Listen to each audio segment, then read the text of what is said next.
What's up, guys? Welcome back to the 30-Second Adventures. It is me, Dom, and I'm out here by myself. I've had a decent morning, but today I'm going to show you guys why you need a crankbait in that early fall transition.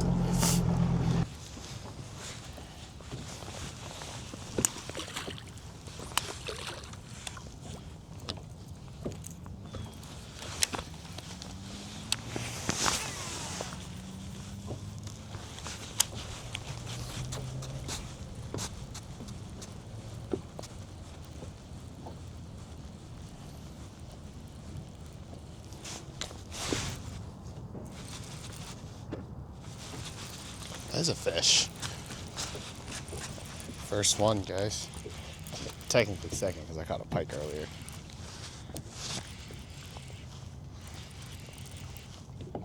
It's decent.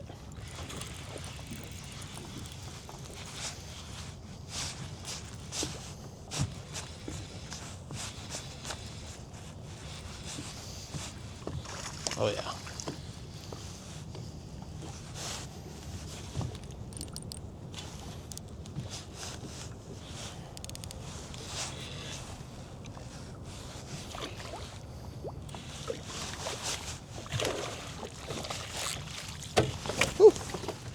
Made it at least. I shouldn't have done that. It's actually a lot bigger than I thought it was.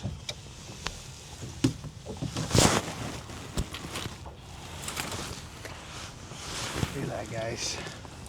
This is what we came out here to do. Something that I love to do in the beginning of the fall transition. That's a crankbait for some nice largemouth. Whew, got all through troubles in him.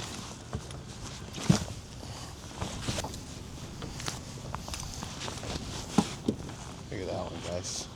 It's a solid 3-pounder, 3 1/4.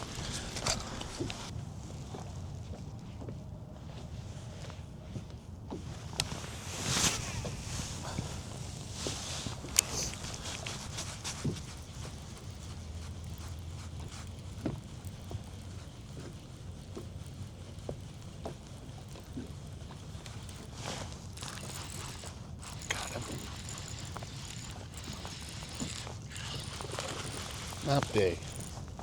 Not as big as that last one, but take him.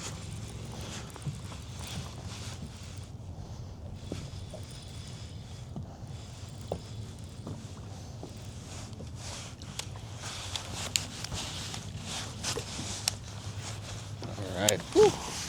He's a thick boy.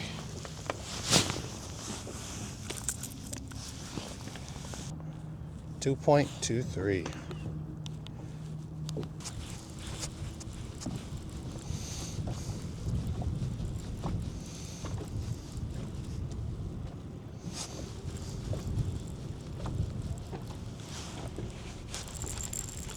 Finally got one. Oh my gosh, that's a good one.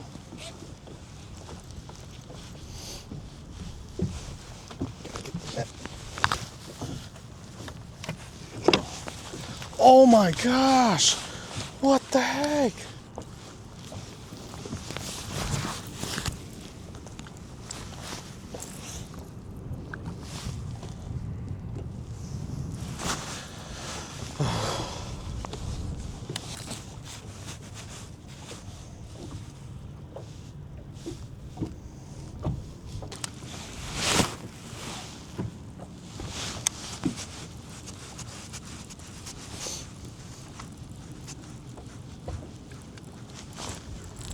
Got one.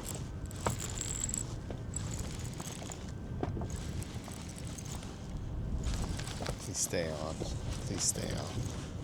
Please stay on. Doesn't feel as big as that first one, but it is still fish.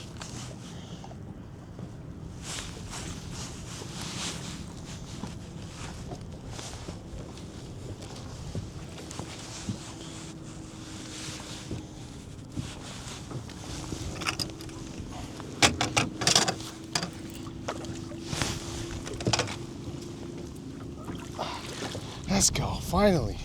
Finally on the end one. That's 2 fish I lost. And all because of the hooks.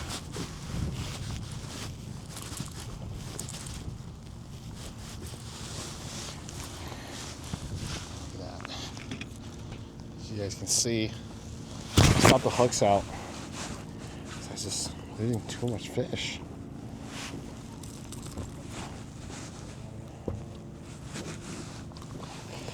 Get away on him quick.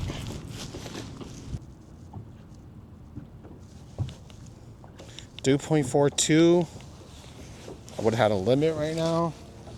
And probably sitting at least another 6 to 7 pounds higher if I would have spot my hooks out earlier.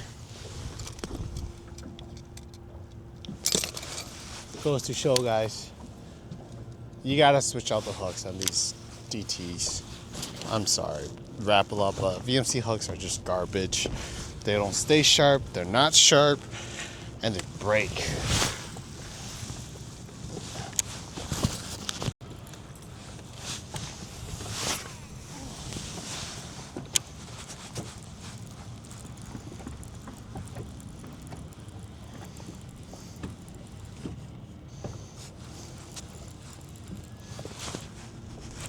Here's another one, guys.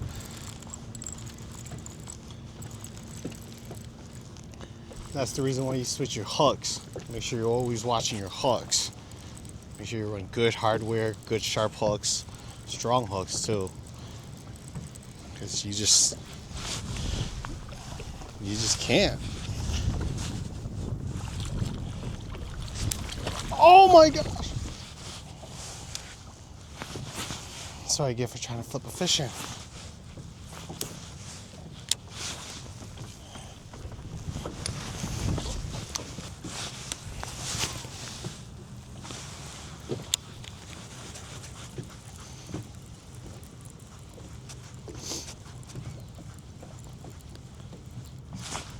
Got him.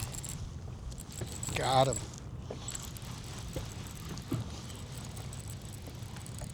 Doesn't feel big, but it's definitely a fish. I'm just gonna hold him while he fights a little bit.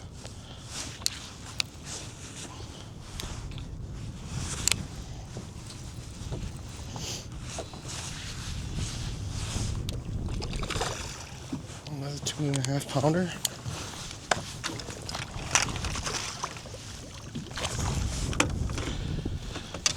He's in the net.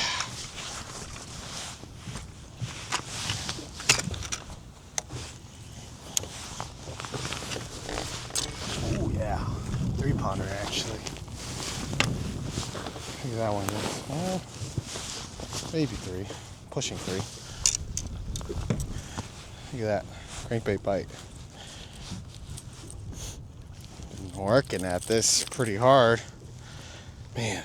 Just so tough with things that cards I've been dealt with, or cards that I dealt myself is what I should say.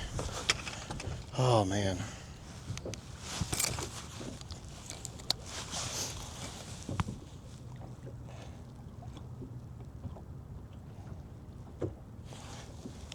.03. It's another 3 pounder, guys. Just on that DT10. Swapped out the hooks to some owner hooks. I forgot what size they are, but they're the same size that's on them. Very important to switch your hooks out, guys, especially when it's not good hardware. You know, a lot of these JDM crankbaits, they work pretty well right off the box. I don't have to really worry about them, but man, this Rapala one, man, just so much kinks I'm working through. I might have to switch the types of crankbaits I choose to fish now. Just, I don't know, man. It's just, sorry, I guess these DTs are just not it, man. Gotta adjust the crankbait a bit. That's a lot of adjusting. A lot of changing stuff out, tuning it to make sure it swims somewhat straight, and just changing the hooks out. It's just a lot, guys. Man, I may have to go all JDM crankbaits or something.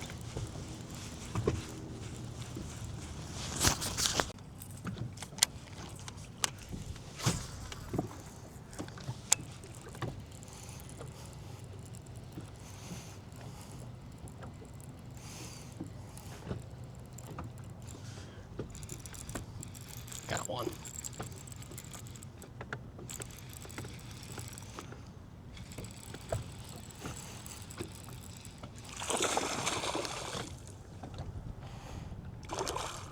Whew.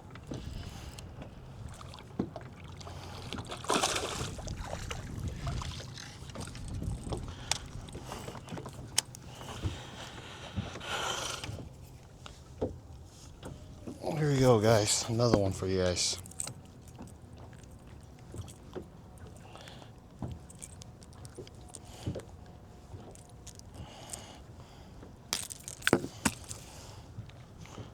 Small guy, but I can't complain.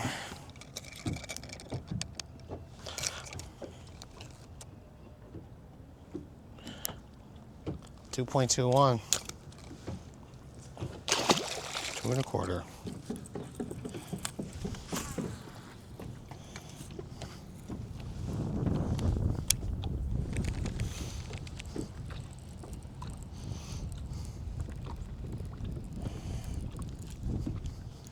Got one.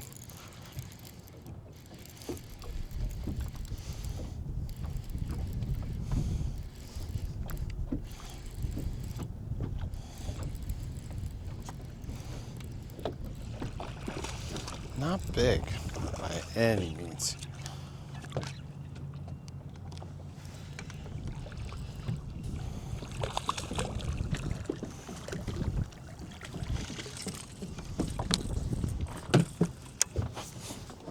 Not big at all.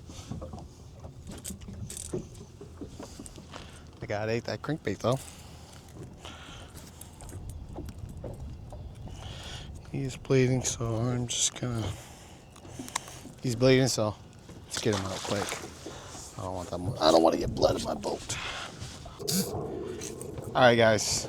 So as you guys can see, I've been catching them on a crankbait all day today, and it's been kind of a tough day for me as I was losing a lot of fish. Many different reasons why, but I was able to at least somewhat be able to make up some of the fish that I lost. As you can see, I lost my hat today. That's all right. So I just gotta get this itch out. So just a little disclaimer today. I was out on this lake a couple days ago, and I found them in the midday right now. It's about it's a little after 12 now, and I completely smashed them once I found them. And I actually found them in between the weed edge and a rock spine. Right between that space right there, there's like a no man's land where there's really nothing there. But the fish were holding on to it, and I'm gonna show it up here. As you guys can see on the picture, you can see where the fish are right in between the middle on my 360. It took me a bit to figure it out, but once I figured it out, I just start cracking them hard. And the reason why I'm cracking them is because I'm throwing a crankbait. And if you're wondering, this is a Rapala DT10. I'm running a Daiwa Zillion. This is the 5-gear ratio. So this is the crankbait one, or slow rolling one.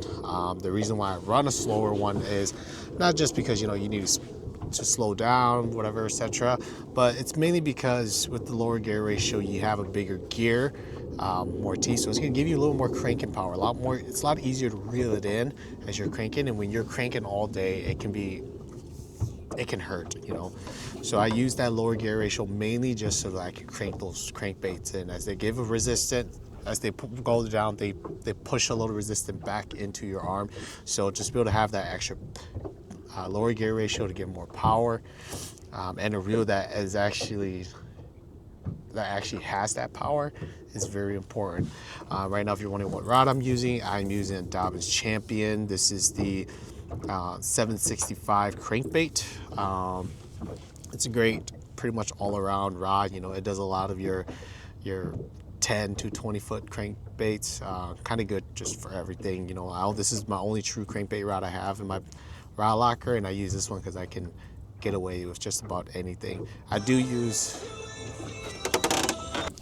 All right, sorry about that, guys. Girlfriend called me. So as I was talking about, this is a Dobyns Champion 765 crankbait. It does everything for me. I only have one crankbait rod, like true crankbait rod, and this is the rod. You know, it just does everything, you know. And I like a 7.6 because when you're casting your crankbait, making those long casts are very important, especially what I'm doing. To be able to make that long cast, to be able to give that lure time to be able to actually get down to the depth that you need to. It's especially important on those deeper type of crankbaits, you know, anywhere from that 8 to 20 foot zone. That's when it gets really important to make sure those casts are very long, because you need to be able to give that bait time and space to be able to get down deep. And if you're wondering, as you guys saw, I did change the hooks out. I swapped it out to an owner hook.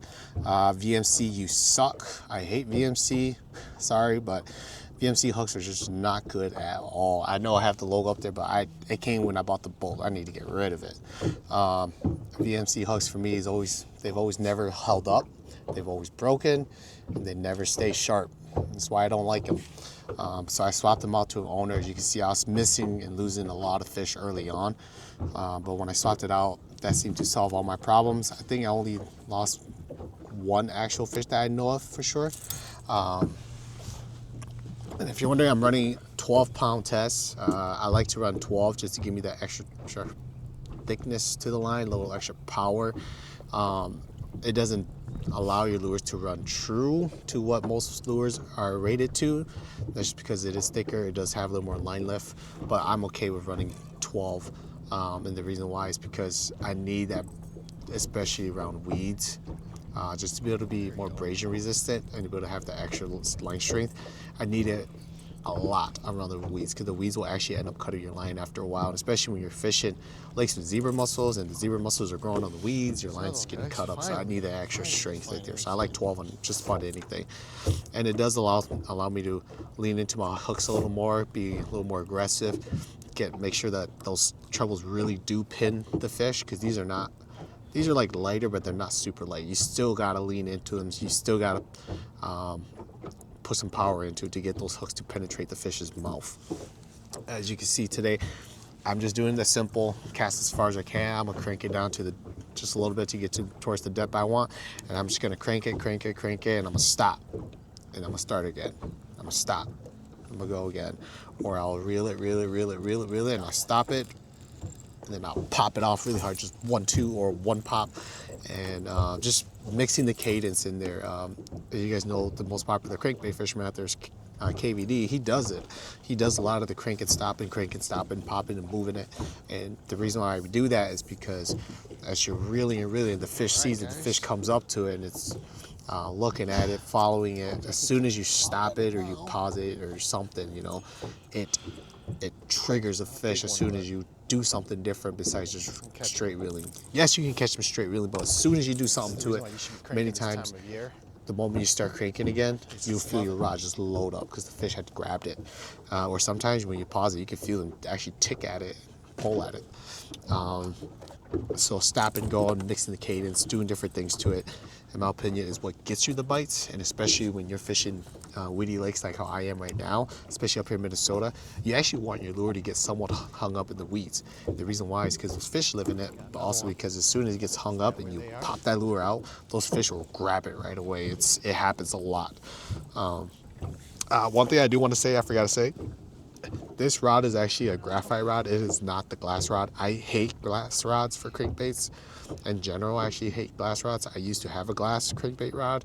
It was cool until I swapped to a graphite, and I would never, ever go back.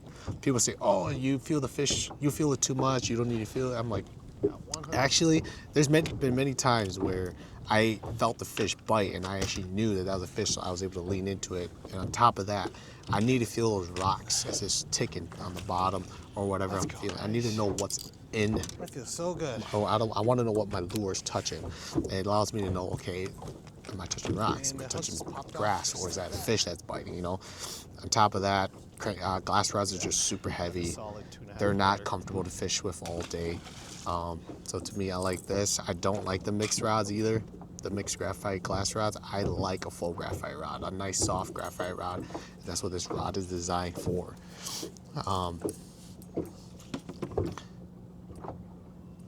So what I want to talk about today, guys, is the reason why I'm saying you guys need to go crankbaiting in this August, mid-August to like mid-September. So right around that fall, late summer, fall transition, when the water temps start to drop and the overnight lows are getting lower and lower and it's getting colder and colder, that's when it gets really important. And the reason why is because first off, I want to say, watch your overnight temps. This usually starts in Minnesota somewhere around mid-August, and once those temps start to drop, those water temps are going to start dropping. And it's very important because what happens is it triggers something in these fish. The temperature triggers. It's not the thing that triggers them, but it's one of the main things that triggers them to do that.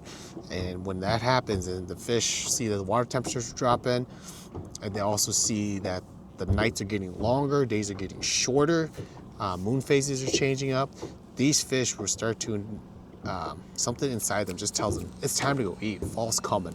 So they start feeding up hard. Now the reason why I'm saying this time of the year crankbait is so important to me is because you still got warm water temps. Last week we were sitting at 80 degrees. Today I'm sitting at 71 to 72. It's only been a week. And the reason why I say it's so important is because the water temps are still warm. You see it's still 71. That's still warm. A lot of these bass, they love having that water temp between that 55 to that 75 degrees, maybe 70. But that's like their favorite, like comfort time, you know, the springtime of the fall. You can see the trend there. And what happened is this time of year, as those water temps drop, it's still warm. The fish metabolism is still very high. They're still gotta eat. The water, they're cold-blooded creatures, so their body temperature is adjusted to the water temperatures around them, and as the water temps start dropping, the fish's body temperature will start to slowly drop down with it. And then not only that, is it's a fall feed, so these fish need to get fat. You got a high metabolism that's still going. You got fish that are active, fish that want to feed hard now. And when you have a combination of all that, it just means the fish are going to be more aggressive, more willing to come up and grab your lure, more willing to bite. And that's the reason why I throw a crankbait, because it's a moving lure. I'm going to run it right by their face. They're going to come and chase it, and they're going to come and grab it and eat it. Something aggressive, something fast, something that I can get them to react to it, because they're in the mood to eat now.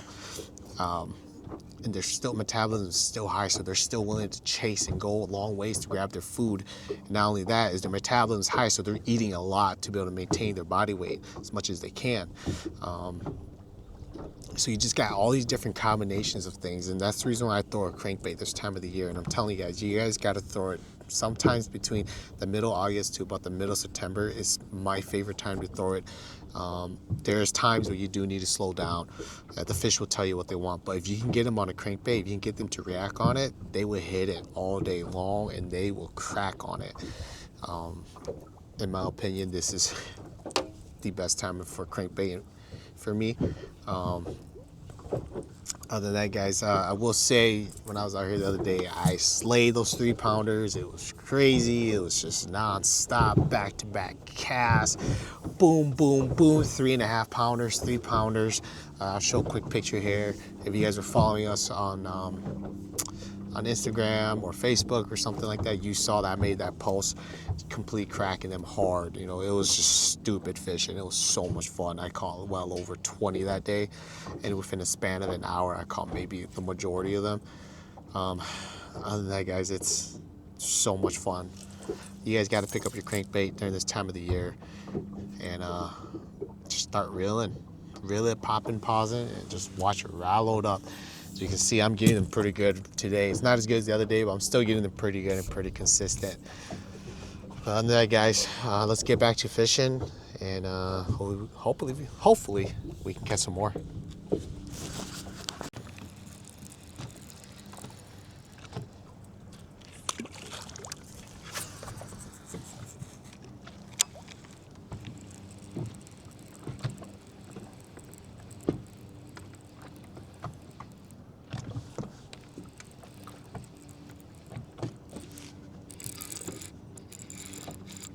Got one, guys.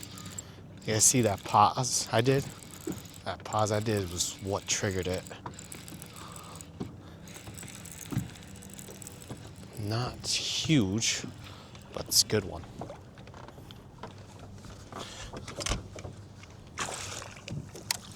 Oh yeah, there you go.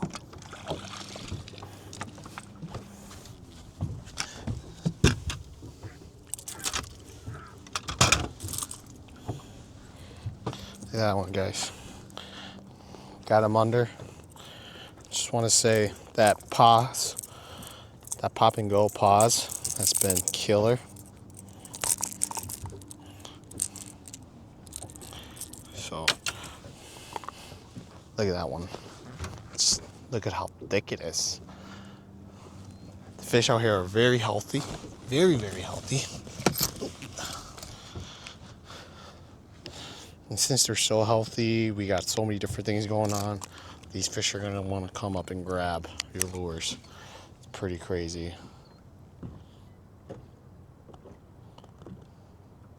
3.57. Finally at a frickin' 14.92 pounds. It's a solid fish right there, guys. Beautiful. Let's see if we can increase that to over 15 so we can get another one at least. Another one just like that. The other day I was catching those fish just like non-stop, man. It was crazy. Right now I'm actually sitting on a drop on the edge of a rock pile. And right on the shallower side of the rock pile is where the weeds are. So I'm kind of right on that transition line right there. Casting anywhere between, 6'8" to bring it all the way out to me, which is somewhere between 15 feet. That rock pile drops down to about 15 feet that I'm sitting on. Yeah, just working my way out.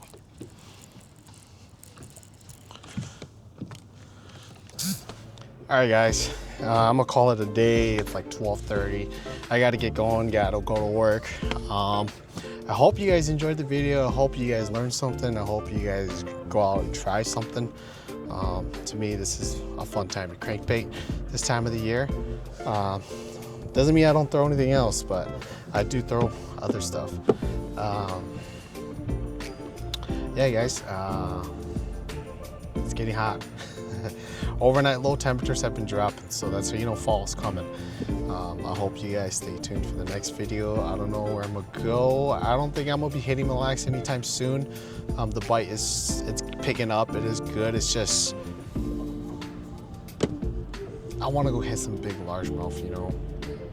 I just want a big bucket mouth. So I'm gonna focus on that. If I end up going on a day and it's actually calm and good to be able to get on Mille Lacs and actually have a whole day to go, maybe I'll go. But I don't plan on going back until sometime in the later half of September. And coming up soon here, we do have the state championship for Sabuna Illidan's high school league up on Lake Hamadu in Alexandria, Minnesota. So we got that. It's a 2-day event. We gotta do some pre-fishing for that. I've been busy getting this boat ready for them, so hopefully we do good on that one. I'm gonna try to do some smallmouth fishing up there too. Maybe do some scoping. But other than that, it's gonna be a lot of weed line fishing. But guys, I hope you guys enjoyed the video. Like always, hit the bell button down below. Like, share, comment, subscribe. And like always, guys, always be down to fish. We'll see you guys next time.